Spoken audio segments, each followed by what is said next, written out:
সম্প্রতি বাইকের হাইয়েস্ট গতিসীমা নির্ধারণ করে দিয়েছে সরকার। আর সেই গতিসীমাটি হলো এক্সপ্রেস হাইওয়েতে আপনি চালাতে পারবেন 60 কিলোমিটার বেগে বাইক, আর মহাসড়কে 50 এবং সিটির মধ্যে মাত্র 30-এ। তো আসলে কি বন্ধুরা, এই 30-এ একটা বাইককে কন্ট্রোল করা ঠিকমতো সম্ভব? যেখানে অন্যান্য গাড়ি চলবে 40-50-এ, সেখানে আপনার বাইক নিয়ে আপনাকে চলতে হবে মাত্র 30-এ।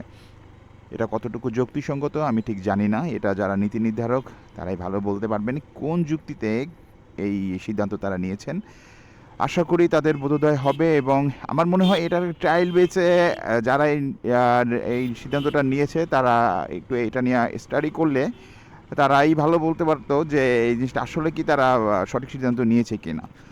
দেখা যাক আলোচনা সমালোচনার শেষে, দিন শেষে কোথায় গিয়ে আমাদের এই সিদ্ধান্ত আমরা কতটুকু পালন করতে পারি, কতটুকু সুবিধা হয় আমাদের সবার জন্য।